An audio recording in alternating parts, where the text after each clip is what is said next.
Hi guys, today I am going to show you the basics of transferring your tube paints into a watercolor palette. These are all products from Arteza. I will link them down below.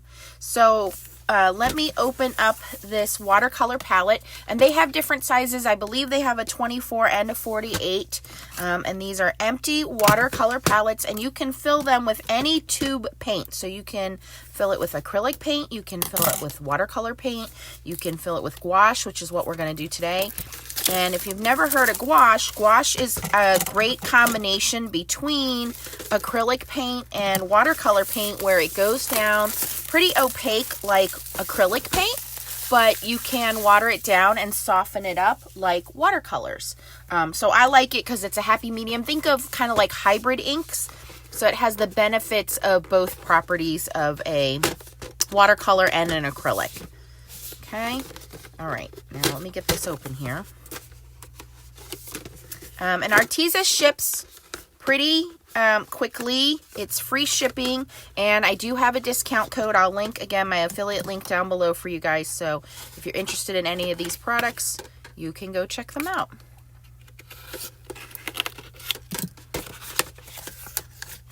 All right, so once I get it out, obviously it's very securely packaged here. Okay, here we go. All right, so here is the palette.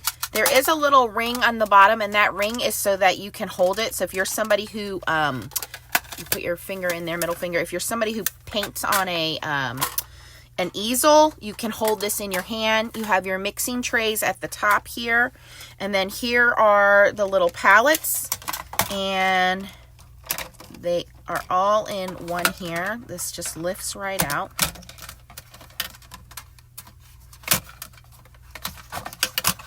Okay, and what you do is you pop these little plastic things out, and you can buy replacement little plastic things too. And you just fill it. So I'm going to show you guys how to do that. I am going to pull this whole tray out and leave it out while I'm doing this process.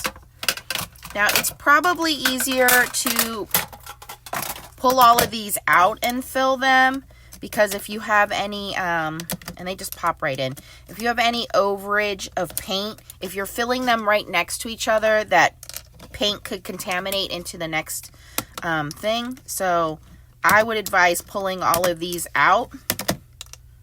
You can see how easy they come out. And you want to do this in an area where you have some space and some time, because you want to leave these out to dry for a couple of days before you pop them back in here. All right, and then once you have them out, they pop back in very simply. You just push them in, push down, and it's little spring-loaded things there. They just pop back in. Of course, this one wants to hang up on the bottom there. Just like that. So they just pop in and pop out. Just lift from the bottom and pull out. Okay, so it's really not too hard. So you want to do that. And then I also have a little piece of paper and a pen off to the side here, so that I can write down what the colors are as I'm putting them in the tray. And then you can use your watercolor paper. I really do like this watercolor paper. It's cold press, 14 heavy duty sheets. It's 140 pound. I use this all the time. Once you're done setting all of your colors up, I do recommend going through and then drawing out a swatch sheet and keeping your swatch sheet inside the palette with you for reference as to what colors you have. Okay. Now on here, there are 60 colors in the tubes, and you get quite a bit of paint in these tubes. And again, there are different packages you can get, but if you don't want to do gouache, Arteza has watercolors, they have acrylics, they have metallic acrylics.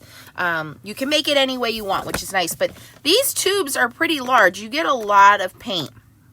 Okay, so I'm going to pull these pearls out. So we'll do these first, because who doesn't like pearls, right? And I'm just going to start with this bubblegum pearl. I like to have a wet paper towel nearby just so I can clean off my tubes if they get a little bit messy. I'm just going to spray the paper towel a little bit. Okay. So sometimes you get buildup of paint, but all you're going to do is just squeeze some of that paint down into the palette like that. And you can go as full or as little as you want. And then you're just going to set that off to dry. And then I'm going to write down that my first color, see I already got paint right there, is bubblegum. I'll just write the code, A216. And then I can write the name down later. So I know that's my first one. And that's all I'll do is proceed to go in and fill in the colors. And you got to decide, you know, I know the palette is only 48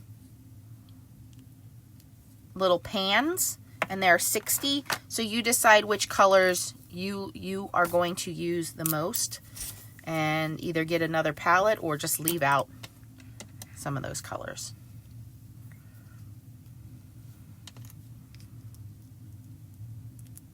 This is a great way to kind of make the palette a little easier to be accessible, because it's a lot easier to pull out this little paint palette than it is a whole box of paints.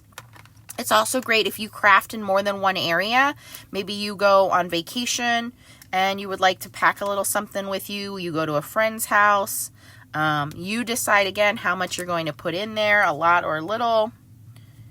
And once they dry, just pop them back into their spots there. So A203, A281, this one is A252.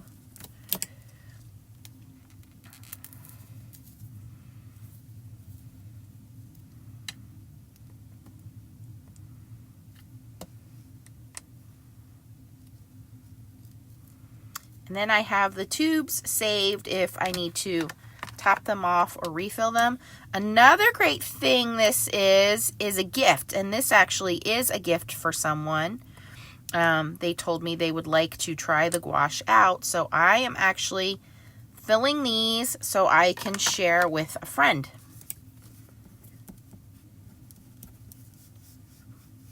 Okay, so I have the first 6 filled up here. 1, 2, 3, 4, 5, 6. Okay, and I have that written down on what their colors are. So again, I would recommend, you know, waiting 24 hours or so for them to dry, and then you start popping them in. It's easier if they go in bottom first, and then you pop them in. So from the bottom, now you can see why I would say wait till they're dry, because you don't want to get all that paint all over you.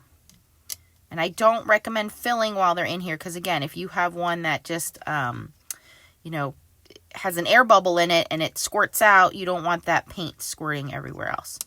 Now, some people like to fill all the way to the top. It's up to you what you want to do, but you guys get the idea. So there we go. That is how you fill a empty watercolor palette from Arteza with Arteza paints. Of course, you can use any paints that you have on hand. This just happens to be the gouache paints. I will let those dry. They will go hard, and then whenever the recipient is ready to paint with them, all they need to do is just add a little bit of water and they're ready to go. If you have any questions, post them down below. I will link the products that I use as well as my discount code for you guys. Thanks for watching, and keep on stamping. Bye-bye.